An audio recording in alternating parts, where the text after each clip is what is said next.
eléctrica con el consultor energético Jorge Luis Hidalgo. Con él vamos a aperturar nuestros espacios de entrevista en esta jornada de viernes. ¿Cómo le va, Jorge Luis? ¿Qué tal receta nuestra señal? Ante todo, buen día.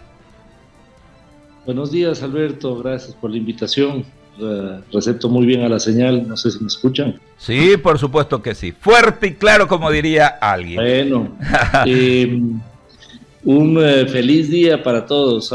Sé que es un día especial, además celebrar la amistad, celebrar el amor, siempre nos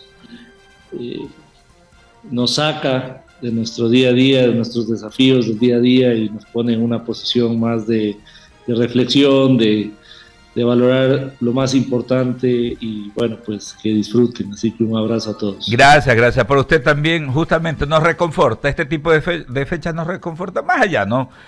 Justamente pues de todo lo que tenemos que ir atendiendo en el día a día. Y precisamente no hay serios desafíos que enfrenta el sector eléctrico acá en nuestro país en este ejercicio del 2025, ¿no? Porque si bien es cierto que el año ha arrancado con buenas condiciones climáticas, ¿no?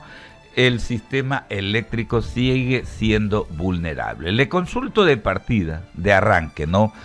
¿En qué deberían de enfocarse los candidatos presidenciales, ¿no? Los candidatos finalistas, quienes van el domingo 13 de abril al balotaje? ¿En qué deberían de enfocarse para tratar esta temática, no solamente queriendo atender el tema así momentáneamente, sino proyectando las soluciones a lo venidero? Bueno, esta frase se acuñó aquí mismo en esta radio, de utilizar la frase del chulco energético a la posición que tiene este país hoy por hoy para resolver sus desafíos de evitar apagones. Si bien es cierto y es lógico además, el primer desafío y el primer objetivo del gobierno actual era evitar apagones, y todos estamos de acuerdo. Para evitar apagones tuvimos que llamar al chulco, y esto es como que usted esté gastando $3,000 mensuales, pero gane solo $2,000. Lo que podría haber pasado es que no pueda pagar esos $1,000 que le faltaban a alguien, ¿no es cierto?, o algún servicio o producto, o que le preste el chulco y usted pagaba esos $3,000 mensuales que está consumiendo, que está gastando, y aparentemente para su familia, la familia va a decir, estamos bastante bien. Pero entonces el primer objetivo era no deber, ¿no es cierto?, no tener apagones en este caso. Está, creo que gestionado de una forma interesante, por fin se logró en cierta forma resolver esto, además obviamente por las lluvias, hay también un esfuerzo obviamente de la ministra Manzano, hay un esfuerzo del presidente y del gobierno, pero trajeron al chulco, porque no nos quedaba de otra, no quiero con esto cuestionar por qué trajimos al chulco, pero ahora el enfoque tiene que ser cómo lo saco rápidamente al chulco. Y para sacarlo rápidamente al chulco tengo varias alternativas. Primero, aprovechar y desarrollar producción nacional, evidentemente. Segundo, hacer eficiencia energética, consumir de forma más inteligente.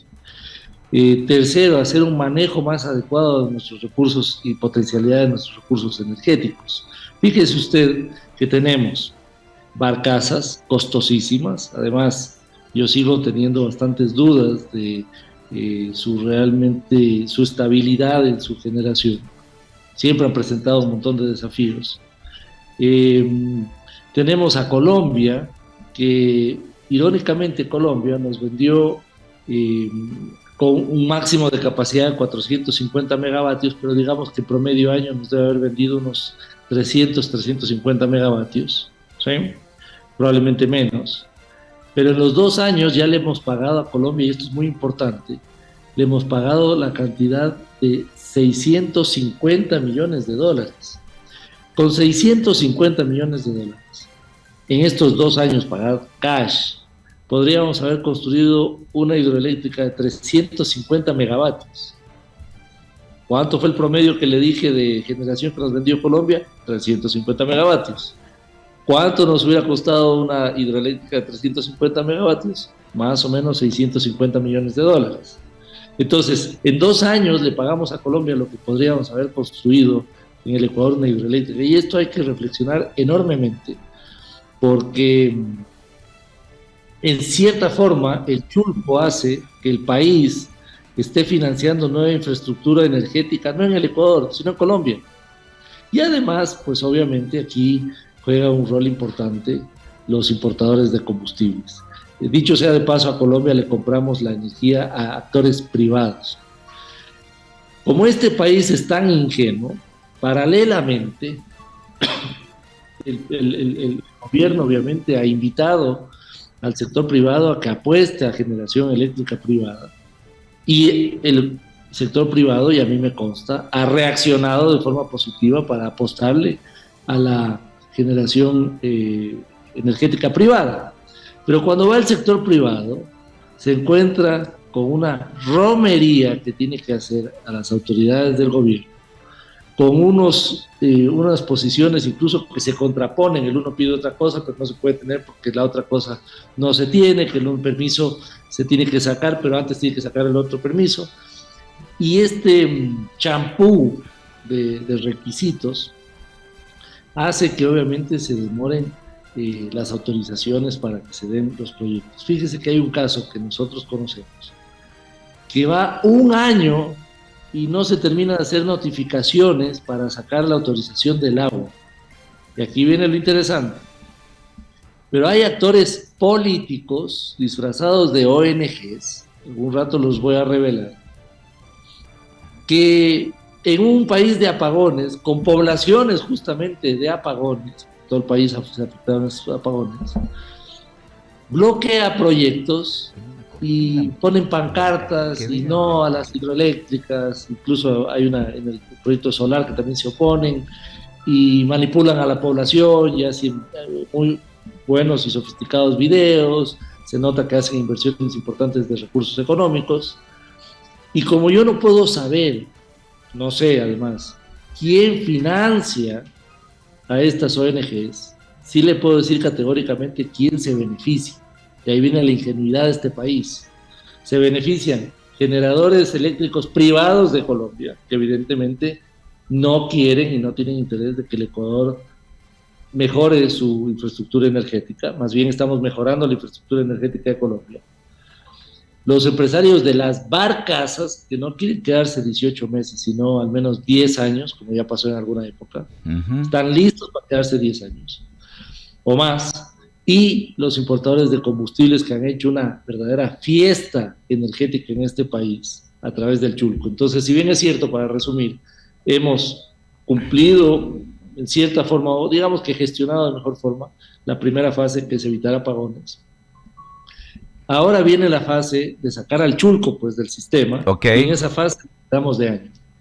Claro, y justamente cómo podemos ir materializando aquello, porque es importante, ¿no? Si bien es cierto, yo coincido totalmente, el momento que había la emergencia, la urgencia de solventar los apagones, porque la economía pues estaba destrozando, el aparato productivo severamente afectado, había que urgentemente buscar alternativas, pero cómo podemos ir, o qué mecanismo deberíamos de utilizar justamente para aquello, porque lamentablemente aquí siempre vamos a encontrar, ¿no?, gente que no tiene ningún sentido patrio, ¿no? La gente está buscando es utilidad y viendo su bolsillo, es decir, toda esta gente que está pues en medio de actividades, sea el alquiler de barcazas, sea la comercialización de carburantes, de energía o lo que sea, pero cada quien solamente ve su interés como Estado, qué se debe hacer, qué medidas adoptar para acabar con aquello, ¿no? Ir eliminando el chulco. Bueno, primero hay que valorar ciertas cosas que ya se han hecho, que por ejemplo lo ha hecho la ministra Manzano. Por ejemplo, promovió no la eliminación total, pero una eliminación parcial bastante interesante del subsidio eléctrico a las grandes mineras y las grandes industrias. Eso, por ejemplo, es algo positivo que nos lleva ya ¿Por qué? Porque las grandes mineras, por ejemplo, que son grandes consumidores, una de las grandes minas del país consume el equivalente de electricidad de lo que consume Cuenca, para tener una relación, digamos, de lo importante que es que estas minas tengan un tratamiento diferenciado. Diferenciado a nivel de que hay que sincerarles su tarifa, no hay que regalar la tarifa eléctrica. Fíjese que tenían un incentivo perverso para no construir su propia generación. ¿Y cuál era el incentivo perverso? El subsidio, que el país les regala recursos, en un país además claro, con apagones. A partir de ahí, lo que le hace falta a este país es un plan de seguridad energética nacional, donde se trabaje en varias líneas, y como el Estado ecuatoriano no tiene los recursos, o si los tiene, digamos, puede invertir también el Estado ecuatoriano, pero que abra esta participación al sector privado para que invierta. Pero cuando el sector privado quiere invertir, le ponen toda clase de trabas, toda clase de bloqueos, no solo estatalmente, digamos, como Ministerio de Energía, Ministerio de Ambiente, Agencia de Regulación, sino que además tiene esta traba de ONGs muy bien estructuradas, repito, muy bien estructuradas y muy bien financiadas, para bloquear proyectos. Esto es un juego de geopolítica. Entonces, cosas que se pueden hacer de forma importante. Gas natural de Campo Amistad y de los... de toda la costa pacífico del Ecuador. ¿Cómo es posible que las autoridades nacionales hayan celebrado oficialmente, digamos, las autoridades oficiales del país, con bombos y platillos la llegada del primer contenedor de gas natural licuado desde Perú? Esto es como que celebremos que llegó el primer contenedor de banano camarón al país. Claro. Teniendo tanto gas. Entonces, obviamente, ahí hay una contradicción enorme, pero bueno, digamos, aprovechar gas de mecheros. Seguimos quemando y hemos quemado por 60 años enormes cantidades de gas. Este país quema gas en los campos petroleros, más gas que países como Canadá, Brasil o Qatar. Y nosotros insistimos en esto, pero aquí hay ganadores, por eso es que se hacen de la vista gorda, por eso es que miran para otro lado. Correcto. Porque aquí hay ganadores. ¿Sabe qué ganador hay? Los importadores de GLP. Resulta que el país desde 1985 tiene infraestructura tecnológica para aprovechar gas de mecheros. 1985, casi 40 años, para al menos sacarle propano y butano, que es GLP. Y resulta que ni siquiera esa planta trabaja full capacidad. Y además, ¿por qué no crecieron en más plantas si hay 480 mecheros? ¿Sabe por qué? Porque da la casualidad que el país importa cerca de $1.000 millones de GLP. Y en vez de aprovechar inversiones para aprovechar nuestro gas, ¿sabe qué hicieron? Construyeron Monteverde para importar, tener mejor infraestructura para importar gas. Para importar, para eso es lo que sirve, pues, ¿no?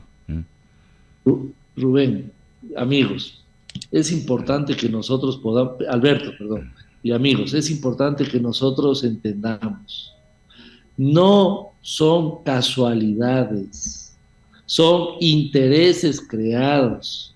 Y este país, yo lo vuelvo a repetir y me hago cargo de lo que repito, este país está secuestrado por los importadores de combustibles y ahora de los importadores de energía, porque también hay importadores de electricidad y obviamente intereses creados de electricidad que hacen que el país esté tomado como un rehén para que no pueda aprovechar ciertas decisiones que son tan obvias. Si en el tema de gas de mecheros usted tiene hasta niñas demandándole al Estado que por favor aproveche los mecheros. Claro, ahora, justamente, ¿no?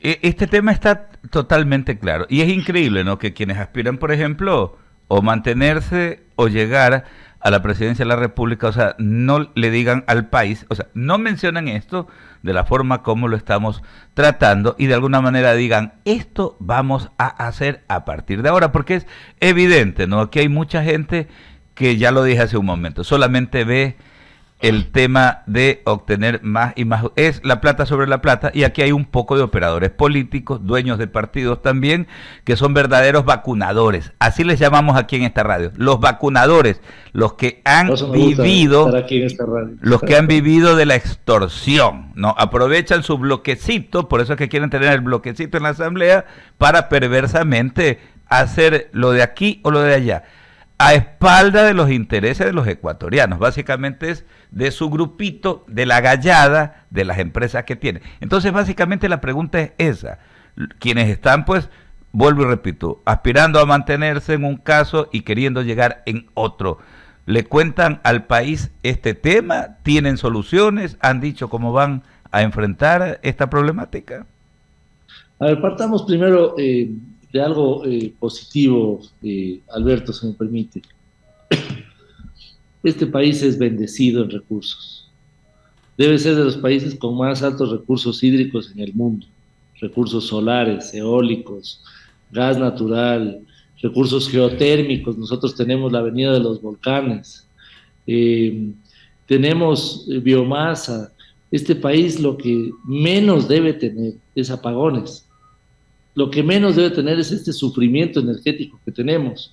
Pero por eso yo hago un análisis de todo el sector energético, porque mientras conversamos del tema eléctrico por los apagones, y por eso es que la ciudadanía conoce de esto, el año pasado importamos 7,000 millones de dólares en combustibles, 7,000, y de estos regalamos 4,000 millones de dólares en subsidios de combustibles. A eso súmele 1,000 millones de dólares en subsidios de electricidad, son 5,000 millones de dólares al año. No hay nada, no hay un rubro que se parezca a ese. No podemos hablar del presupuesto, ni siquiera de inversión, del presupuesto de salud, de educación, de infraestructura, de seguridad. Ninguno de estos llega a los 5,000 millones de dólares. Es un absurdo. Entonces, los subsidios protegen los intereses de los importadores, y de esta forma está un maridaje perfecto para que se bloquee temas de desarrollo nacional. Y después tiene intereses creados, como por ejemplo la empresa Trafigura, que es uno de los importadores de combustibles, confirma en cortes de Nueva York, confirma que ha dado sobornos a funcionarios de Petroecuador. ¿Sabe quién ganó 8 o 9 de los últimos 12 licitaciones el año pasado de importación de combustibles? ¿Qué empresa? Trafigura. Para variar. ¿Ya? Entonces, a los nuevos representantes o los que se mantengan, digamos, esto ya es un tema político que yo no voy a entrar, porque quiero mantenerme en una posición técnica, hay que consultarles, oiga, ¿qué va a hacer usted? Primero, para que mejoremos nuestra seguridad energética nacional. Okay. Después, para evitar este secuestro que tenemos de los importadores de combustibles. Y además empezar a pensar en país, porque este país, como lo vuelvo a repetir, con tantos recursos, no tiene un déficit de potencial energético, sino tiene un déficit de gestión de nuestros recursos energéticos. Y aquí no es que yo soy una persona elevada y que conozco algo que no conozca la gente. Todo el mundo conoce, todos los técnicos conocen del potencial energético de este país. Y además, todos los buenos técnicos conocen del secuestro que tiene este país por los intereses creados. Y mientras no hablemos claro, y ojalá hagamos que nuestros representantes hablen claro sobre esto, vamos a seguir, pues obviamente, secuestrados. Mire usted, Alberto, una consulta a usted. ¿A quiénes usted ha escuchado, por ejemplo, o cuántas veces ha escuchado de que este país está secuestrado por los importadores de combustibles? No. Todo el mundo calladito. Así es. Nadie quiere hablar de esto. Claro. No, es que no los quieren tocar, es como un temor, ¿no? Son verdaderos grupos de delincuencia estructuradas, ¿no? Que realmente lesionan, ¿no? Porque van desde lo político, están metidos, enquistados en los organismos del Estado, ¿no? Porque esto va trascendiendo los gobiernos, hay gente que se va manteniendo camufladita, son esos mandos medios que están camuflados ahí, que pasa un gobierno, pasa otro, y es increíble, ¿no? Pero de eso deberían de preocuparse quienes aspiran a llegar a la presidencia de la República, ¿no? O sea, previamente hay que tener bien mapeado este tema, tener claridad en el asunto para llegar es con el hacha, a darles con todo, porque increíblemente lo que usted manifestaba hace un momento, ¿no? Financian hasta estas famosas ONGs, ¿no? Es increíble, eso también se debería de levantar un verdadero catastro. ¿Cuáles son las organizaciones no gubernamentales que realmente han sido estructuradas, armadas para atender? En el caso de las ambientales, en el caso de los derechos humanos, porque aquí vemos que la delincuencia organizada más bien es la que está financiando estos organismos, estas entidades. Lo vemos en el tema de la minería. Aquí es absurdo que se cuestione el tema de la explotación minera, se diga no por la contaminación ambiental, por el daño al hábitat, al medio ambiente, ¿no? Pero vemos cómo en cambio las grandes organizaciones criminales, destruyendo la naturaleza, se están llevando todos los recursos y ahí nadie dice absolutamente nada. Entonces esos son los temas que hay que ir parando, ¿no? De la mano con lo que estamos hablando. Pero mire usted, por ejemplo, yo quiero hacer una aclaración y quiero que no se malinterprete. Detrás de la CONAIE, pero no digo, digamos, que son parte de la CONAIE o que están siendo financiando la CONAIE, sino cuando marcha la CONAIE, para poner un ejemplo, para defender el tema de subsidios de combustibles, no digo que tengan relación por si acaso, pero detrás de ellos, ¿sabe quiénes marchan? ¿Quiénes? Narcotráfico, contrabando, minería ilegal, minería legal, grandes industriales, pesca artesanal, pesca industrial, porque son los grandes beneficiarios de los subsidios de energía y de combustibles. Y en este país hay que hablar claro. Los subsidios no protegen a los más pobres, protegen a los más ricos. Cuando usted, por ejemplo, porque esto además no hay ciencia, usted tiene una cantidad limitada de generación de dinero, recaudación de impuestos y tal como país. Entonces, usted dice, vamos a regalar 5,000 millones de dólares en energía, 4,000 millones en combustibles. Vamos a regalar, porque somos un país generoso, porque los vamos a proteger a los más pobres. ¿Quiénes son los que sufren más de apagones, de falta de educación, de falta de infraestructura, de falta de seguridad? ¿La gente en San Borondón o la gente, por ejemplo, en barrios muy pobres del suburbio de Guayaquil, digamos? ¿Quiénes sufren más? Definitivamente la gente más pobre, pues. Entonces, ¿a quién le afecta más los subsidios? Porque esos subsidios deberían ser para invertir en este tipo de necesidades. Qué terrible. En los más pobres. La verdad es... ¿Cree usted que se benefician? Y lo digo categóricamente. De los subsidios de combustibles, por ejemplo, en el transporte digamos que el transporte de carga pesada. ¿Quiénes creen que son los mayores beneficiarios de transporte, del subsidio de transporte de carga pesada con diésel? Sí, que la respuesta cae por su propio peso. El tractorcito, como decía el señor Isa, o digamos, el señor que lleva las frutitas al mercado. O el gran minero que maneja más o menos 300 trailers diarios para enviar su producto al puerto. ¿Quién se beneficia más del subsidio? Oiga, definitivamente hay que cuestionar y requerir esa respuesta a quienes pues aspiran, vuelvo y repito, continuar en Carondelet o quien aspira llegar por primera vez. Jorge Luis, muchísimas gracias por atendernos, por dedicarnos estos minutos. Le envío un fuerte abrazo hasta Quito. Abrazo igual, y ustedes tienen esa posibilidad como medios relevantes de comunicación de hacer estas preguntas incómodas. Y siempre los sigo a ustedes, sé que las hacen, así que un gran abrazo. Muchísimas gracias. Es el consultor energético Jorge Luis Hidalgo.